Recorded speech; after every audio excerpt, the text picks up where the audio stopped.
How are you doing, guys? Awesome day it is, and this is a very short session. It's a very short session, so I'm just gonna keep it as short and cool as possible. How you doing, guys? Kilo Shale.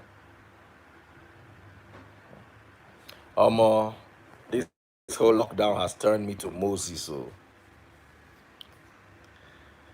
yo, Vic, what's up, bro? How are you all doing?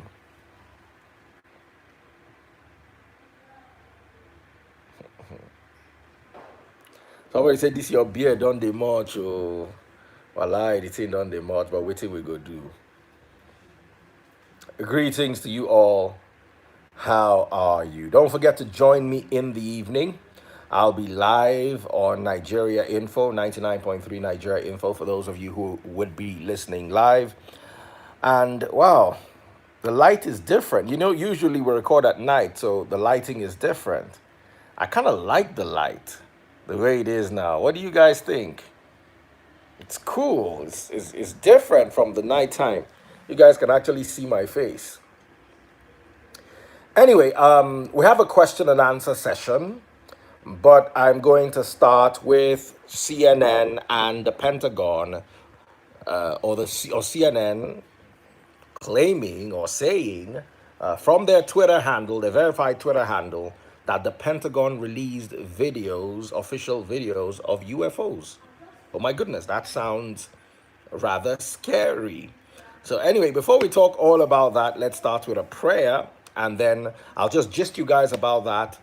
And are there any biblical references of UFOs? We'll also talk about that, but in a hurry, because I really don't want to linger too long, because I'm still going to come back from 10 till midnight today. So let's start with a prayer. Heavenly Father, I thank you for your gift upon our lives. I thank you for your direction. I thank you for your love and your kindness. I thank you for your blessings. Wonderful Lord, Almighty King, release your love upon us. Release your understanding. Release your light that the darkness cannot comprehend. Release it upon us and upon our souls. In Yahushua's name I pray. And the good people in the house all said a very big amen. Okay, so I want to go to CNN's website. Let me not just take what is on their Twitter handle. Let me go to their website, CNN.com. I'm sure that's what it is. Did you guys see the story? Who's on Twitter here? Who's on Twitter?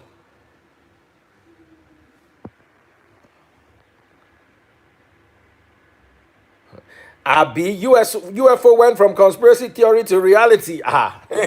Oga. But you see, have always been UFOs have always been something I considered real.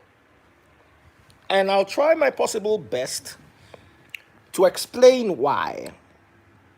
Anyway, quite a bit of news here. Bill Gates predicts that we'll get a coronavirus vaccine. That sounds good. Hopefully, the conspiracy theorists will not kill that. Also, mummies discovered in burial shaft in Egypt. So, I think I have to make my search a bit more specific. So that's going to be CNN UFO Pentagon. Okay. All right. Edition.cnn.com is where the story is, and you guys can see it for yourselves. And it looks just like this. It looks like the UFO, it looks like an ultrasound of a UFO baby. All of those in the medical field, all my beautiful doctors in the house, you guys can see this. It looks like an ultrasound you know. So, okay. So apparently the story is the Pentagon has officially released three short videos showing unidentified aerial phenomena that had previously been released by a private company. The videos show what appeared to be an unidentified flying object rapidly moving while recorded by infrared cameras. Two of the videos contain service members reacting in awe at how quickly the objects were moving. One voice speculates that it could be a drone. The Navy previously acknowledged the veracity of the videos in September last year. They were officially releasing them now. They are officially releasing them now in order to clear up any misconception by the public on whether or not the footage had been circulating, the footage that had been circulating was real, or whether or not there's more to the videos. According to the spokesperson, that is Sue Go, after a thorough review, the department has determined that the authorized release of these unclassified videos does not reveal any sensitive capacity or system, said Gore in a statement, and does not impinge on any subsequent investigation of military airspace incursions by unidentified aerial phenomena. The U.S. now has formal guidelines for how its pilot can report when they believe they have seen possible UFOs. Oh my goodness. So this has gone from a conspiracy theory to a conspiracy in a heartbeat. But what do we know?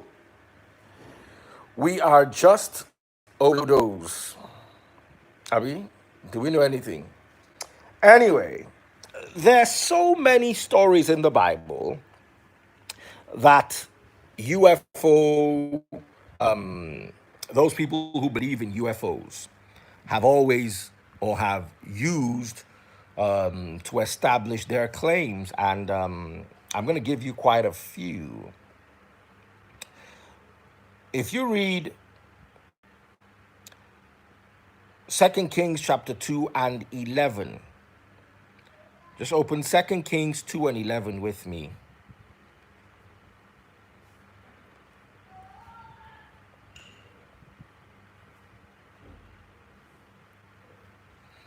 Let's read this.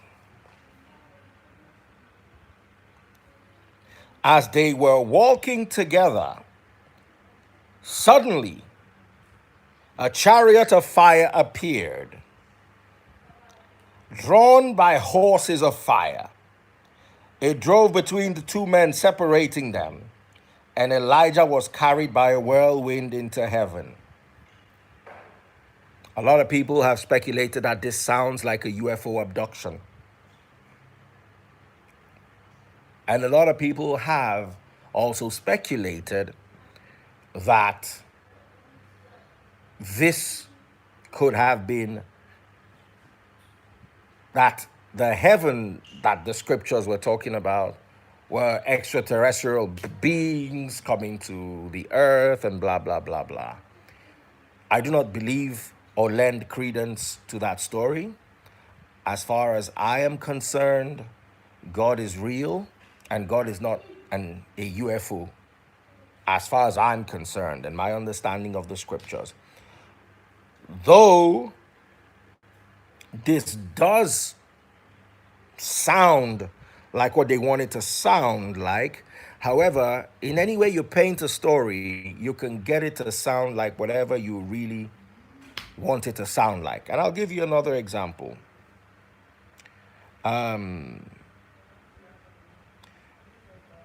If you go to the book of Jeremiah, or Zechariah, I beg your pardon. Zechariah chapter 5. Let's go to Zechariah chapter 5.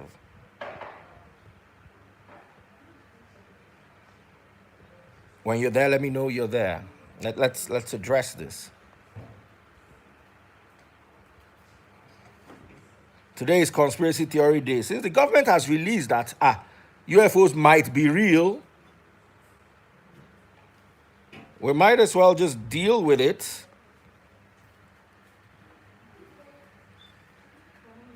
Because I do not believe Elijah was abducted by a UFO, but that does not rule out the possibility of even scriptural UFOs. But I know God is not a UFO, he's not an extraterrestrial. But let's examine this Zechariah chapter 5 and verse 1. I looked up again and saw a scroll flying through the air. What do you see? The angel asked. I see a scroll flying, I replied. It seems to be about 30 feet long and 15 feet wide. 30 feet long. Let me break this down to you. The deep end of the swimming pool is about 7 feet. So 30 feet, and I'm like 6 feet. I'm 6'1". So virtually 5 of me standing on top of the other, which is much longer than a car. 30 feet long and 15 feet wide. This is about the size of an average swimming pool that you have in your house. Not a big size one that you have in a hotel, but like the one you have in your house. So, a flying scroll about the size of a swimming pool flying in the air. Then he said to me, the scroll contains the curse that is going to go out over the entire land. One side of the scroll says, those who steal will be banished from the land. The other side says, those who swear falsely will be banished from the land. Now, if you were to interpret this in literal terms, it does sound like a UFO. But what nullifies it to me is one word. And I want to take you there.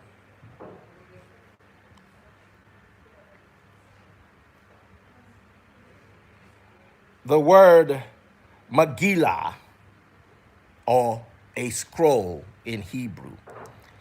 And the original version says, and there was a scroll flying. Not what looked like a scroll, but a scroll.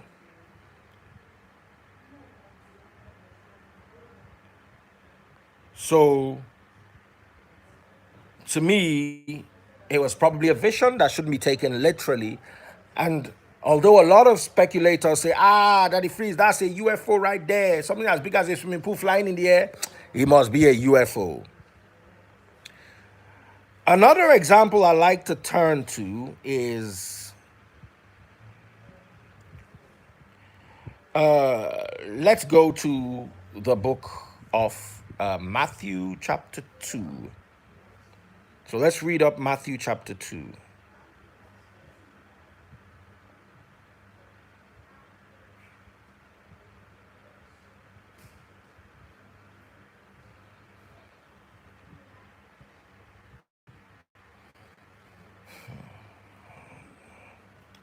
So if you read from about 9 thereabout, let me check. I'm reading from the New Living Translation. From 9 it says, after this interview, the wise men went on their way, and the star they had seen in the east guided them to Bethlehem. It went ahead of them and stopped over the place where the child was. A star flying, getting to where the child was, and the star now stopping. Now that's scary. You see, astrologers have always used stars to navigate. Even early seamen have used stars to navigate when they're at sea.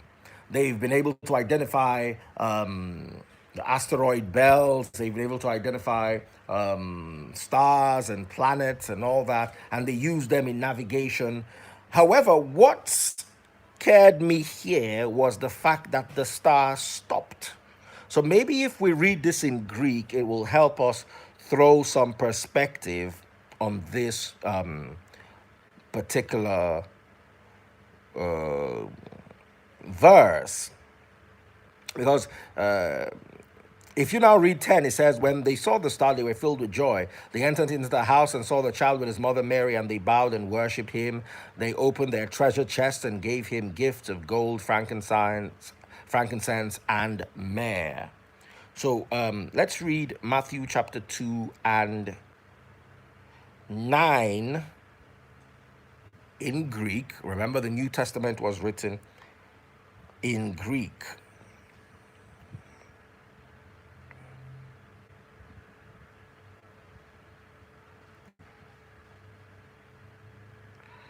It says, the Greek one says it's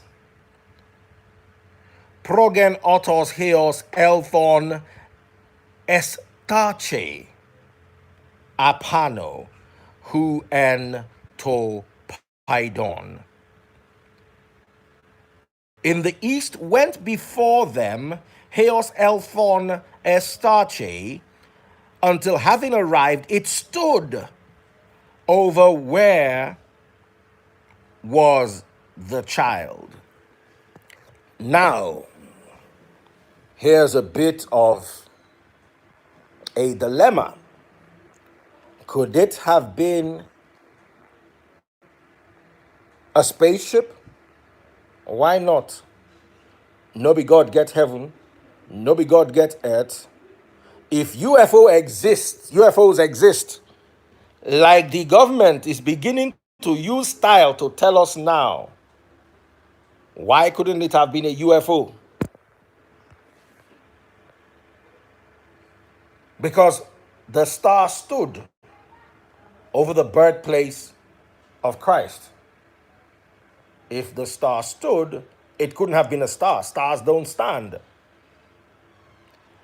A meteor or a moving star could have flown in that direction.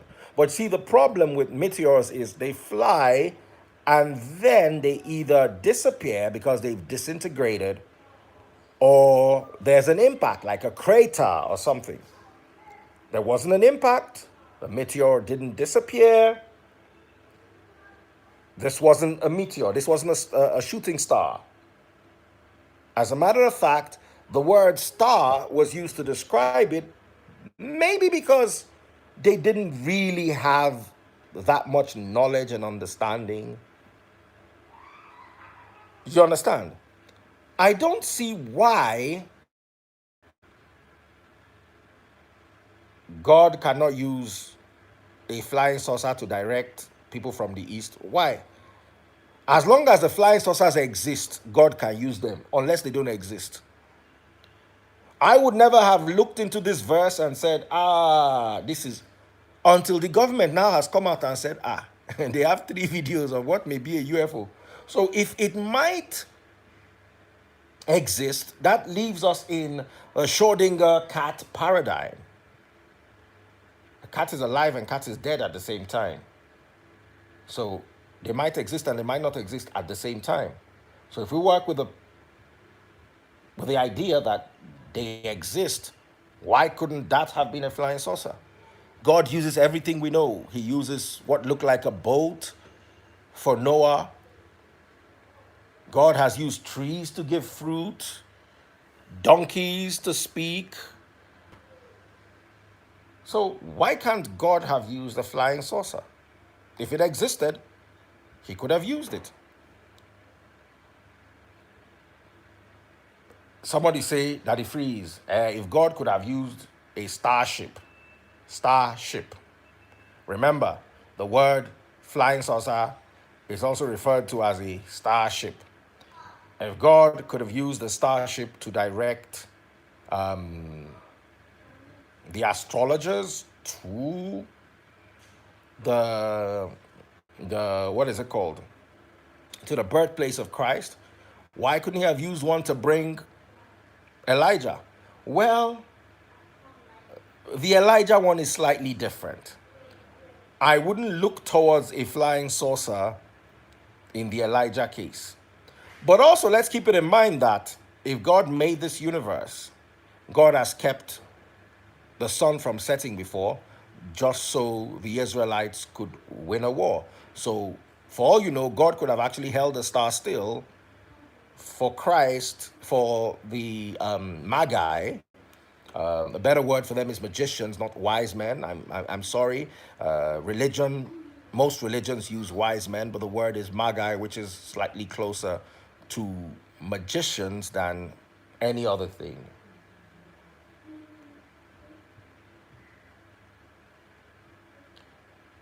Someone is saying your imagination and theory isn't logic, therefore presenting a God of gap fallacy. Wow. So, what do you want me to say? I didn't say it was. I just didn't say it also wasn't. I'm saying, why not? Why are we ruling this out because it suits the narrative of the old church? If we're going away from the old church, why don't we also depart from old narratives? Why don't we open our minds to possibilities? Maybe, yes, maybe there actually were shooting stars. Maybe they were real stars. And maybe, just maybe, they were starships. Let's look at another example. Then I'm going to take questions and answers because it seems that some people do not like this particular topic.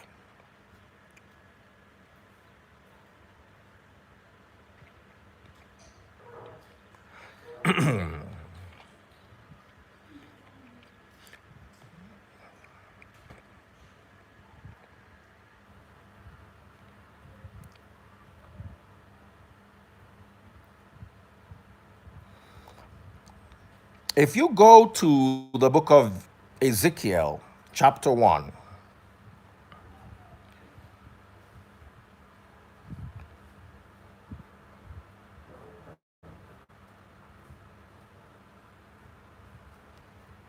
Ezekiel chapter 1, I'm beginning to round off. If you're getting bored, please.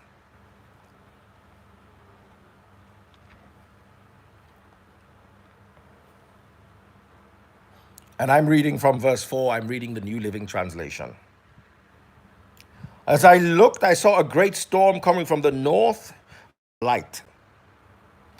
There was a fire inside the cloud, and in the middle of the fire glowed something like gleaming amber. From the center of a cloud came four living beings that looked human, except that each had four faces and four wings.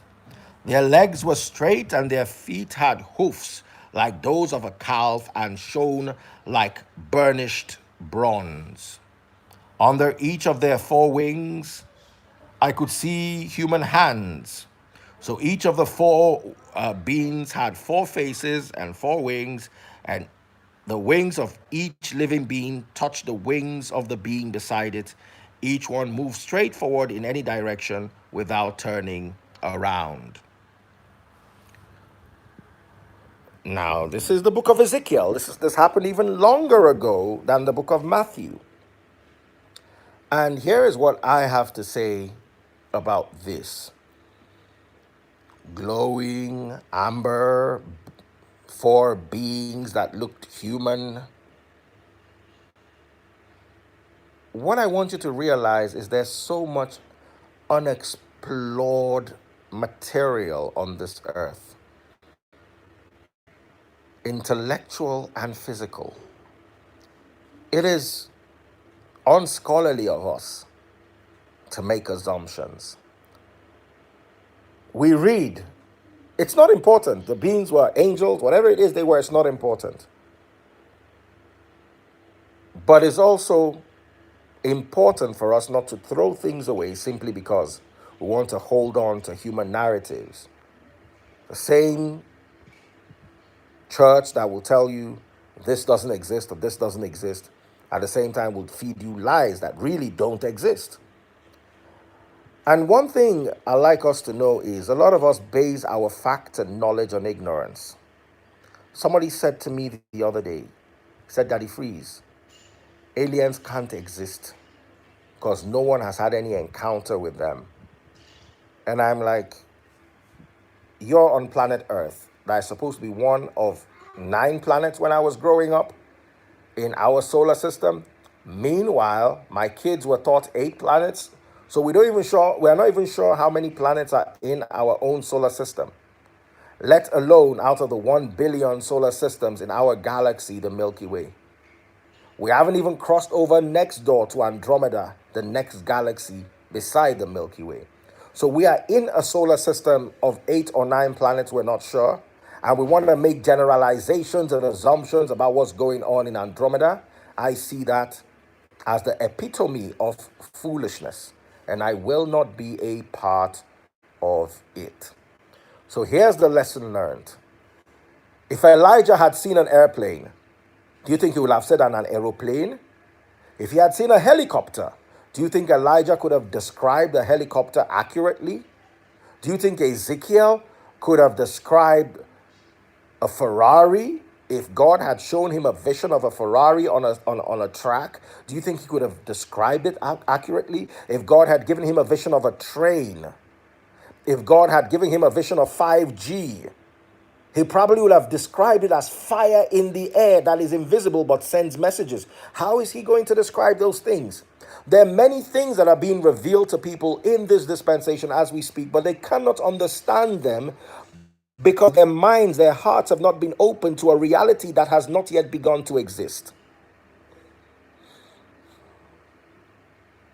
And that is why we need to be more careful. Because the more we limit God, the more we make him finite. And let me tell you something about God. God isn't infinite. Because for you to be infinite, you have to have a beginning. It started, but it doesn't end. It's perpetual. God has no beginning, has no end. He is greater even than infinity. And sometimes when we make projections, we make assumptions, we tend in our own foolishness to box God into one of those little boxes that we all belong to. God bless you all. So I'm going to take a few questions and answers on anything Free Nation, and I'm going to dedicate about 30 seconds to this because I need to go prepare because I'm still going to be up in the evening. Lovely talking to you guys. You see, you guys seem to love this particular topic. So questions and answers, very quick. Term God, which should revolve around humanity. I agree with the power of humanity, and I agree with the fact that we need to redefine God. But the problem is we cannot define God with a finite. God is bigger than infinite. Yet you want us to define God by finite? I don't think so. But I agree that we need to redefine God because what we described as God so far has been wrong. God is bigger than our understanding and our imagination. And many of us worship the devil because we're stuck in the material world. And we think you put your ATM card in an ATM machine and money comes out. What you're looking for is money. You don't want blood to come out. You don't want honey to come out. You don't want grapes to come out. What you want is money. So as long as that money is coming out, you believe the thing is working. Absolutely not. Not all the time. God is not like that. God is working. It's just that you are expecting money. So you're feeling like he's not working because he's not giving you what you expect. Someone said, is humanity finite? Absolutely. Someone said God is an extraterrestrial being. I wouldn't say so, because God lives in terrestrial beings. We are the temple of the new covenant. And if God lives in our hearts, and if we are the building blocks of the new temple, then I think God lives on earth with us. But he doesn't live in a temple. That's the difference. He lives in us. More questions? Someone said a lot of people don't understand that God is not a being. A being has to be. A being has to be at a particular place and a particular time. God is beyond that. I see a lot of reasoning in what you're saying. I'm going to give that some thought. God is not bound by time. You know, we humans are bound by time. We're linear time. By linear time, I mean our time has to go from 4:30 to 5. 4:30, 4:31, 4:32. God is at 4:30 and 4:31 and 5, and in the year 1900 and in the year 2001 at the same time with the year 2020. So God is not bound by time, but we are. Someone said, if humanity is finite, why then the force on consciousness which in my opinion is an element of God. Because you see, we're stuck in the realm of what we can see and touch and feel. But that doesn't make what we can't see, can't touch, and can't feel less relevant than what we can touch, see, and feel. Someone said to me, he said, Daddy Freeze, coronavirus is going to end the world. I said, I disagree. It's going to end the world for some people. Anybody who dies during the virus, his world has ended. Doesn't mean the world has ended. It just means that person's world has ended. So sometimes because someone dies, it now looks like the world has ended. No, you have to recognize the difference between world ending for you and world ending for all. And final comment. The God that lives in churches is finite. That God is bound by time. Yes. And when the trumpets start to sound, that God is going to be in a lot of trouble. That God that you call Lucifer by mistake, not understanding that the word Lucifer means the bringer of light. Meanwhile, John chapter 1 is all about how Christ is the one who's bringing the light that the darkness cannot comprehend. Someone says, so do you mean this world won't end? It will, but not with coronavirus. But it will end for some people with coronavirus. So I think I can draw the curtains right here. It's been a wonderful session with you guys. You know I love you. I hope you enjoy this. I always try to give the scriptural perspectives on issues out there. Someone said UFOs have always existed. The angels go in and out of the earth. The being in heavens do not live on the earth. I've always said UFOs existed right from when I was a kid. So, God bless you all. Someone said the second coming of Christ, as said in the Bible, is not the end of the world, it's the continuation of another world. And buy into that philosophy. So here's the thing, yeah. The more we try to box God into this material being that just needs our money or gives us money, the more we try to box God into that, the more we make him finite like ourselves. Or the more we are drawn towards a finite God whose time is limited. The clock is ticking. His days are numbered. He will be brought down along with all those who worship him. And I'm speaking about that sneaky beast who you all worship and think it's Yahweh. God bless you all.